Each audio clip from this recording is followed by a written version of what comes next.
Brothers and sisters, I welcome you once again to this safe and sacred space in which we gather to create, to express, to connect and reconnect, to speak and be heard, and to share our life experiences. It is my hope that our experiences can provide you with answers, with clarity, or guidance that you may be seeking, assist you in your path and life journey, or simply allow us to connect with one another.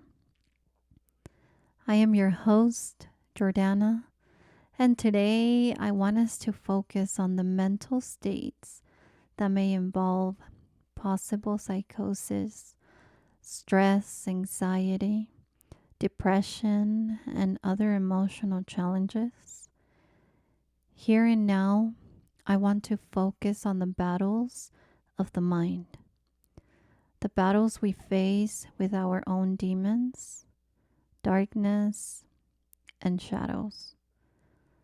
First of all, I want to make it very clear that I am simply sharing a little bit of my own journey, my personal experience, some of the battles I have endured, and the things that have helped me along the way. I want to share my experience with emotional distress, what society now labels as depression. There are so many emotions within each and every one of us, and sometimes it can feel so overwhelming trying to manage them all. Sometimes life feels like a mystery. Sometimes it feels like a burden. Sometimes it feels confusing. Sometimes it feels unknown, scary, or simply too much to handle. Depression has been part of the human experience for so many years, for so many people. Perhaps years ago it wasn't acknowledged or understood or recognized in the way it is today. Have you experienced depression in your life? Has it been with you for as long as you can remember? Did it begin during childhood, during your teenage years? Or did it arrive later in adulthood? Did it develop after a difficult life experience or trauma? Are you experiencing depression right now? Do you feel that it comes from a specific situation in your life? Or do you know that logically there is no clear reason or explanation for this sadness, and yet somehow it is still there? I want to leave you with these questions in hopes that we can find some clarity together throughout this podcast. Now, depression arrives without warning. It catches us by surprise. Sometimes everything is going so well. You may be experiencing one of the best moments of your life, and suddenly you wake up the next morning carrying a very heavy weight of sadness. Maybe fear, maybe panic attacks, maybe a feeling of hopelessness, maybe fear of the future, maybe fear of whether you can keep going, or perhaps a feeling of how small you are in comparison to life, to the world, to the universe, to the cosmos. A sense of how tiny we are in this enormous existence. Not necessarily consciously, but somewhere deep within, as though all of these thoughts are quietly moving through the background of your mind. I am simply using metaphors to describe and understand the nature of what someone may be feeling when they are experiencing a deep emotional pain. Over the years, I have come to understand a little bit of that complexity. I am someone who self reflects every single day of my life, every action, every decision, every thought, every experience. I tend to go very deep within myself, trying to understand what I am feeling, where it is coming from, and what the root of that emotion may be. In my personal experience, metaphors have been one of the best ways to understand and explain those emotions. There are so many people who have never experienced depression and genuinely do not really understand what others mean when they talk about it. And so sometimes I try to explain it in a way that allows others to feel the depth and complexity of the emotion. For example, imagine a single soul floating in the middle of the ocean. And you look around and see nothing but endless water in every direction, no beginning, no end, no clear way out. And you wonder whether you will survive, whether you will be rescued, whether you should keep hoping or simply give up. The vastness feels overwhelming.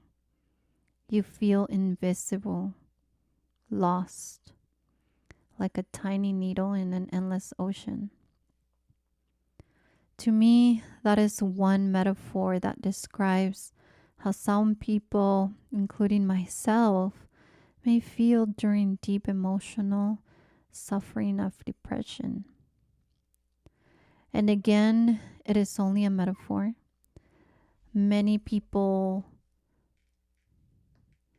who are experiencing depression may not even realize this is what they are feeling internally. For me, it became important to go within and understand those feelings rather than simply saying, I am depressed. I wanted to understand it for myself first and then be able to explain it to others, especially to family members and loved ones who may want to support us, but they simply do not understand what we are experiencing. Thankfully, over time, I have been able to find some of my own answers. Depression has been in my life for as long as I can remember, or to be more specific, since around the age of 8. I remember growing up feeling like I didn't belong, which I have also mentioned in my previous podcast.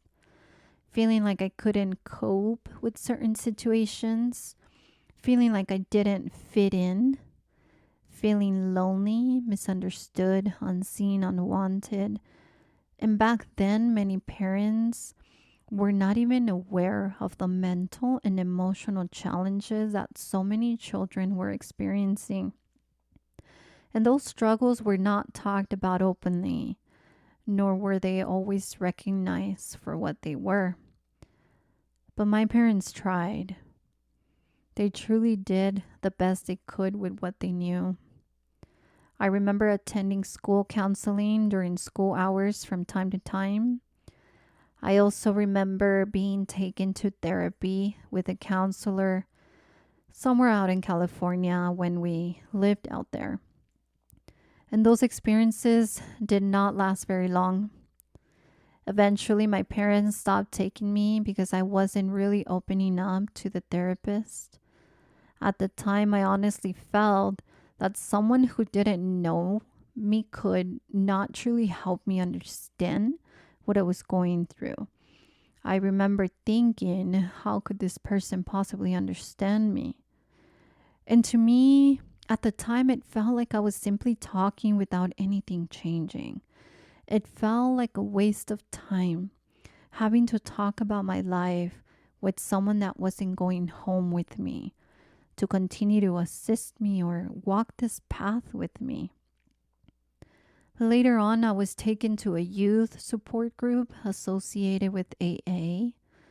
It wasn't because we were alcoholics. They actually offered support groups for young people facing emotional and personal struggles. And I attended a few times, but once again, it just simply didn't resonate with me. As I grew older and began making my own decisions, I spent years searching for answers. I attended spiritual retreats. I worked with shamans, participated in crystal healing ceremonies, participated in yoga and meditations. I attended other retreats offered by most times religious and other support groups. I tried almost everything that crossed my path because I believed that somewhere, somehow, I would eventually find an answer. And I remember going through very difficult periods of depression, especially during and after my pregnancies, which are now known as postpartum depression. But even then, this had been with me since childhood. There were deep moments of hopelessness when I dropped to the floor crying, screaming at God, screaming at the universe, begging for help, begging for mercy, begging for hope, begging for love, asking to be lifted up, held, and guided because I felt like I could not do it alone. And yet, what made it even more confusing was that I could also be one of the happiest people in the room.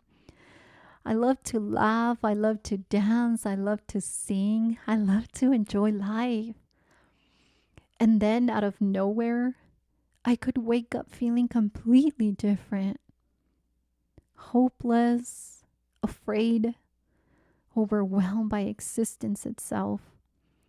Feeling my heart racing, feeling like I couldn't catch my breath, feeling like I needed to stop everything and simply breathe. Just breathe, I would tell myself. Because otherwise, it felt like I might lose myself. I know there are times when we may feel as though everything we have done in life has been for nothing. Times when we feel like we have not accomplished enough because society has taught us certain definitions of success.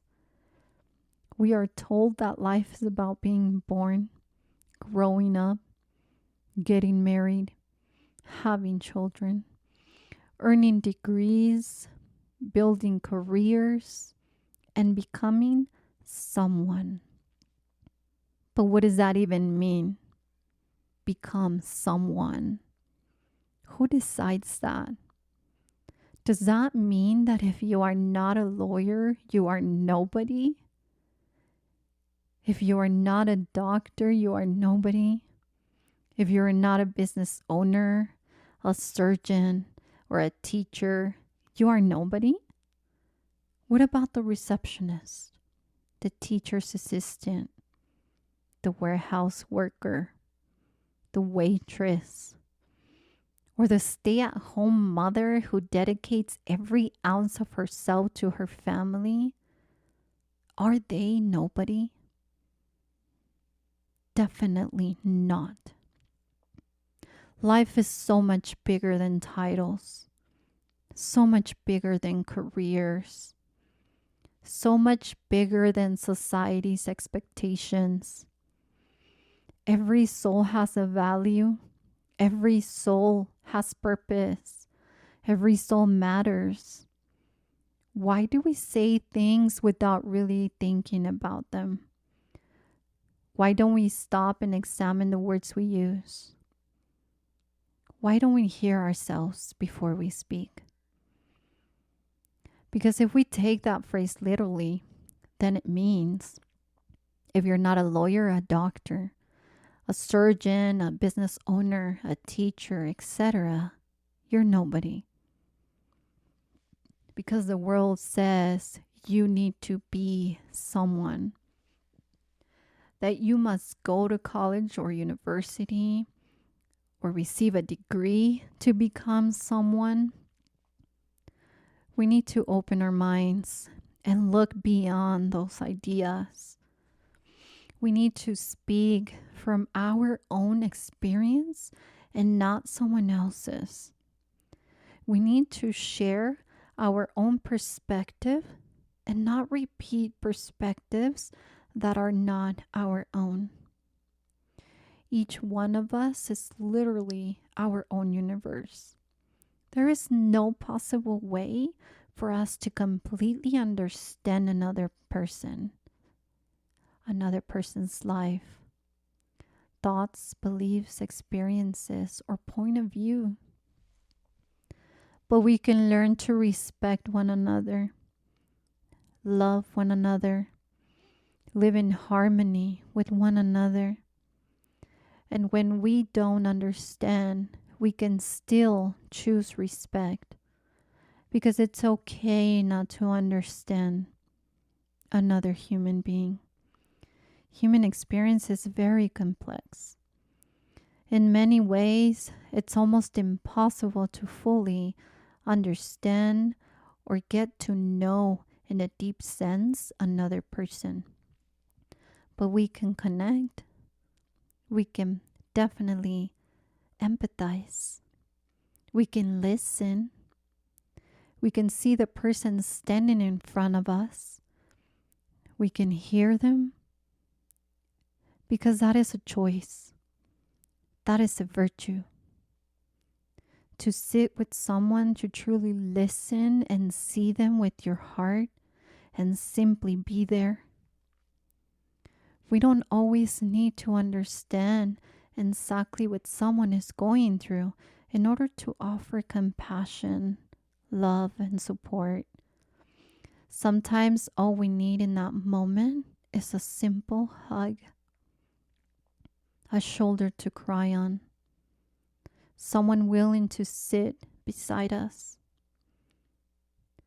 Now, going back to my own journey, after years and years of searching, of digging myself out of what felt like a dark hole in order for me to reach the light, I went through many psychedelic and spiritual ceremonies. It became a long journey of healing. At first, I attended ceremony after ceremony, month after month, hoping to find an answer. But I was searching for the answers in the way that I wanted it to arrive, not in the way that the universe was actually trying to show it to me. And I still couldn't see the signs. What I wanted was for God or someone on the other side to simply speak directly to me in words, in my language that I could understand, in a way that left no room for doubt. I wanted a direct answer, but that wasn't how the universe communicated with me. So ceremony after ceremony, there came a point where I actually felt worse instead of better. My emotions were everywhere. My thoughts were chaotic. Everything within me felt like a hurricane. A storm of emotions, questions, fears, and doubts. And for a while, more doubts appeared than answers, until little by little, months later, maybe even a couple years later, I finally began working through those emotions. Slowly but surely, through that process, I began to understand certain things. I realized there were people from my past I thought and believed that I needed to forgive. situations that I needed to make peace with, people that I needed to contact, and amends that I needed to make. And so I began doing exactly that, one situation at a time, one emotion at a time, one healing at a time. As I worked through different aspects of my life, something beautiful happened. When a day I had another wonderful realization that I was the medicine, that I carried that knowledge of my own life within me, that the answers I had spent years searching for were already there. And I simply needed to stop and listen, to reflect, to see it, to embrace it, to heal it, to forgive it, and then let it go. I came to understand that I no longer needed ancestral medicine. I had received what I needed from it, and it had been very beautiful. It had taught me so much.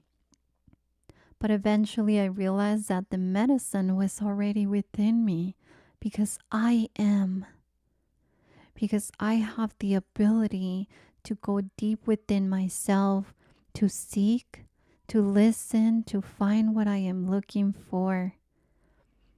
And as I continued healing many aspects of my life, there was still one thing that remained: depression.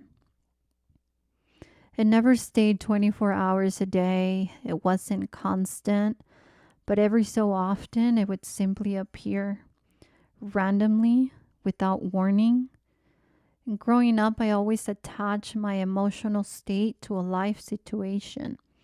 I thought there had to be a reason, a cause, something or someone to blame, or maybe I was being bullied, or maybe I felt unsafe at school. Maybe I felt unloved, unseen. Maybe I didn't have the right friends. Maybe I didn't have a boyfriend like all my other girlfriends. Maybe I hated my job. Maybe my marriage was a struggle. Maybe I was experiencing postpartum depression. Maybe I was stressed. Maybe I was in pain. Maybe because I felt lost. Maybe because I felt that I was nobody.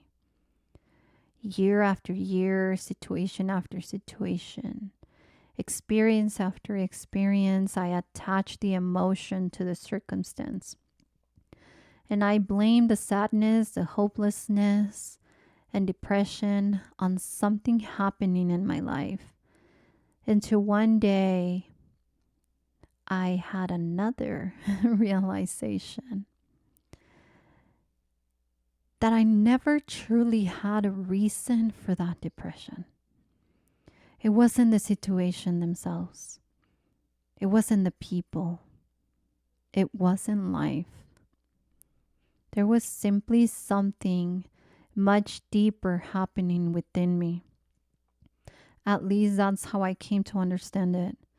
I had a beautiful life. I had so much to be grateful for, to live for. And yet sometimes that heaviness would still appear, as though something inside my brain simply wasn't processing things the way I wished it would. Like my brain wasn't wired properly, or like a screw was missing somewhere. And yes, it gets very exhausting, especially when you have no idea exactly why. Because you can spend years in therapy, years searching for answers, and still not find a simple explanation. And again, this is only my personal opinion and experience. I respect everyone's path. But eventually I realized that maybe I didn't need a perfect answer. Maybe I simply needed to understand myself, to recognize what was happening, to learn how to move through it, to learn how to cope with it when it arrived. And I am incredibly blessed. I have a wonderful husband, wonderful children, and people who understand me. I know now that when those moments come, it doesn't mean there is something wrong with my life. It doesn't mean there is something wrong with me. It simply means that I am having a difficult emotional moment. And when it comes, I allow myself to recognize it, to embrace it, to cry, because crying is such a relief to the soul. It is cleansing, it is healing, it is releasing. And when my husband is there, he simply supports me. He holds me. He allows me to cry and allows me to release. One of my favorite things, and when he asks if I want him to rub my back while I'm falling asleep, there is something so deeply and nurturing about it. There is something so powerful, something healing. The simple act of being held, being comforted, having someone stroke your hair or rub your back while you cry, you can feel the pure love energy. And what a greater healing energy is there than love? Knowing there is another soul who sees you, who hears you, who supports you, who can simply stay. That alone can begin to dissolve the sadness. And little by little, you find your way back to yourself. And then I sleep. And the next morning, oh boy, I wake up feeling so alive again. The sunlight shining through the window, the rays of the sun touching my face, and suddenly I feel so grateful all over again. Grateful for another day, for another opportunity, for another sunrise.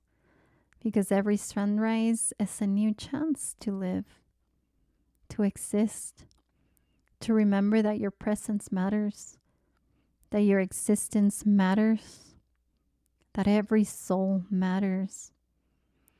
No one is less than because the work and because someone works in a warehouse instead of a courtroom.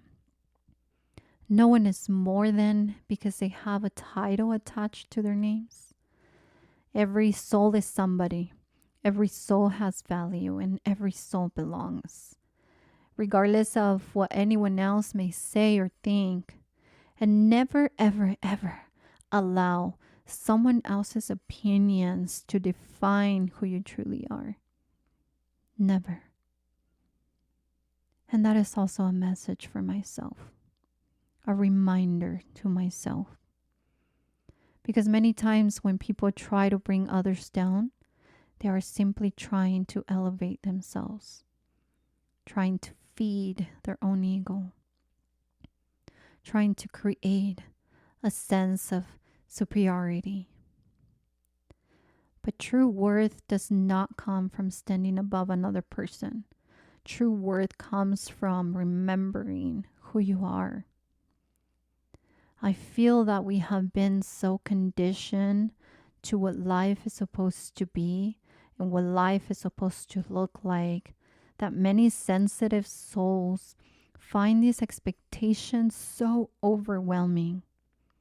From the moment we arrive here, we are taught how to behave, how to speak, how to dress, how to think, how to succeed, and even how to dream.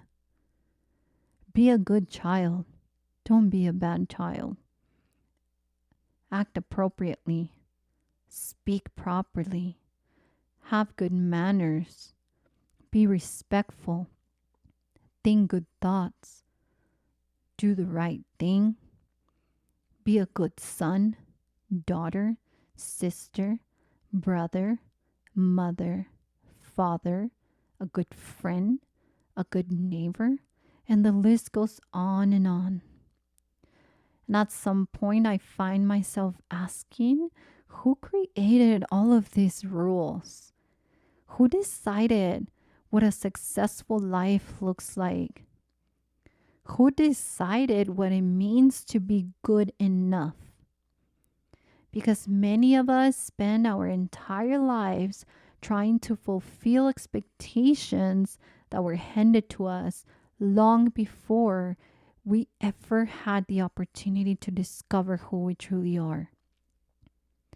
And for those of us with sensitive hearts, sensitive minds, sensitive bodies, and sensitive spirits and souls, those expectations can become very, very heavy.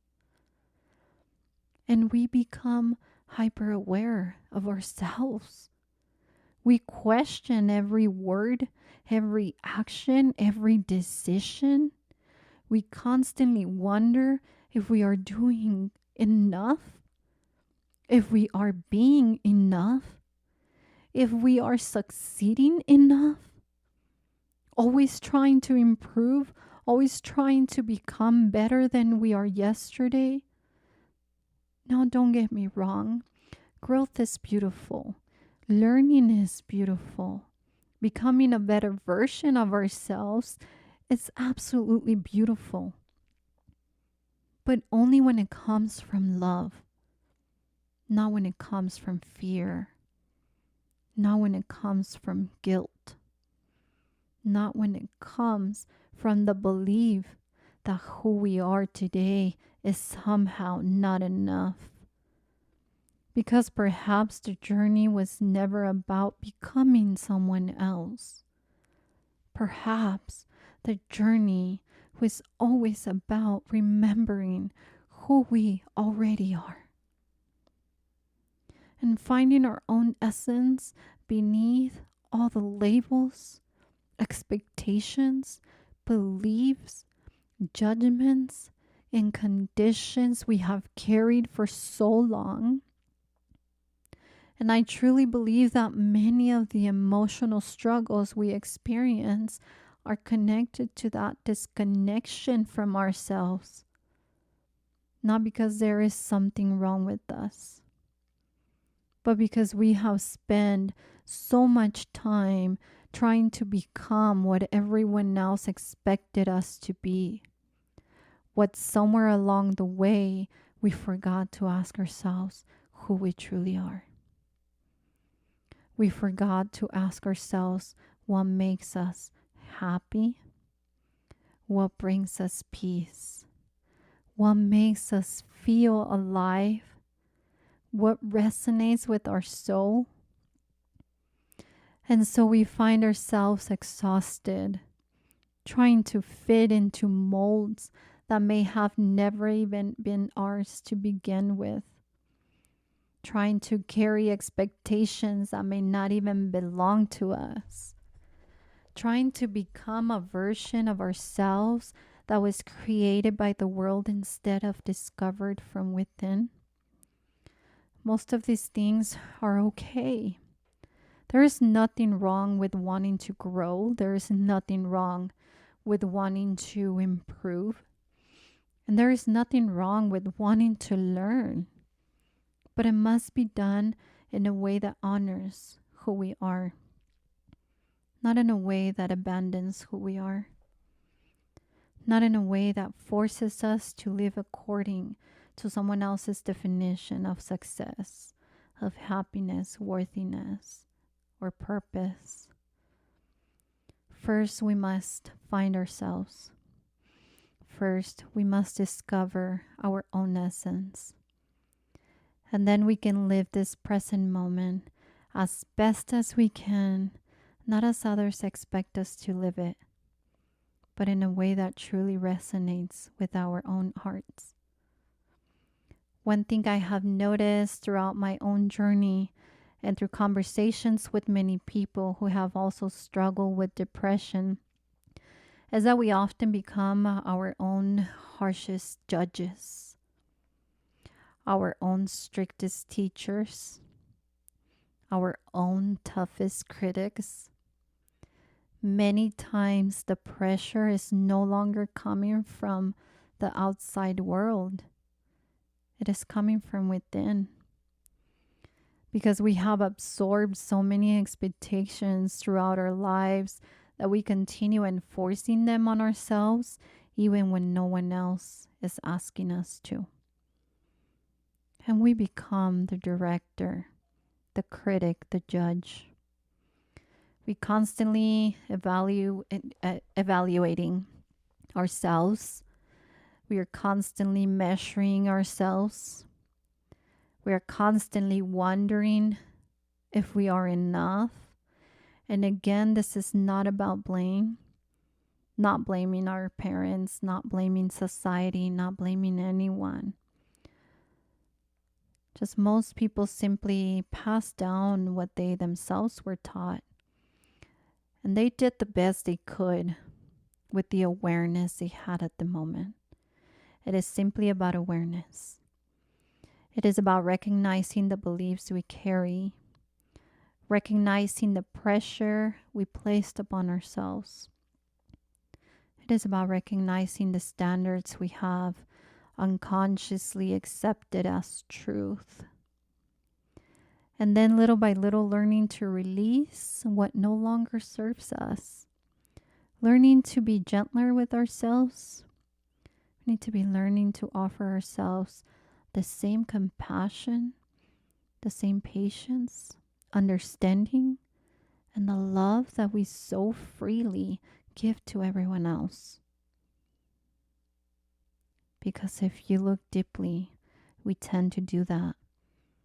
We give all the love, all the understanding, the patience, the compassion to everyone around us but ourselves.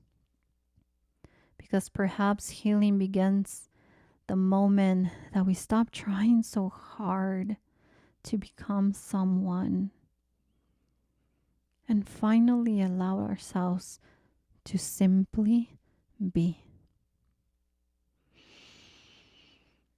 Let's take a deep breath on that.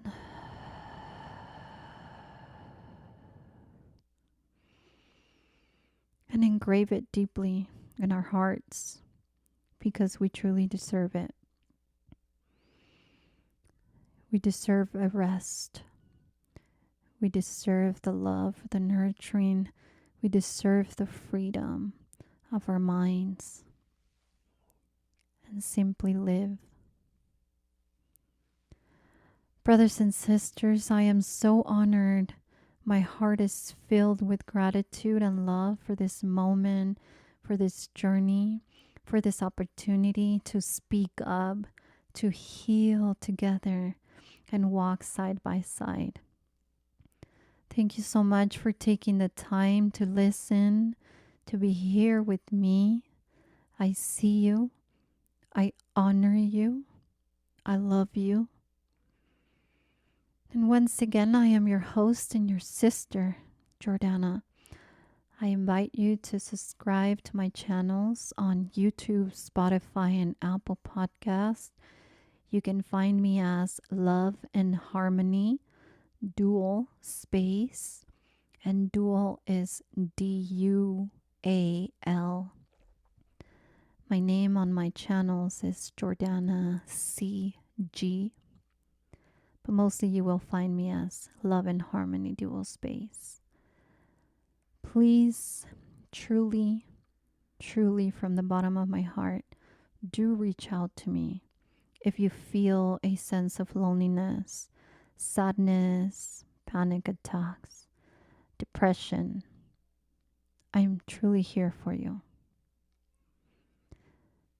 Once again, thank you. I love you. And now please go and have yourself a safe, healthy, and beautiful present moment.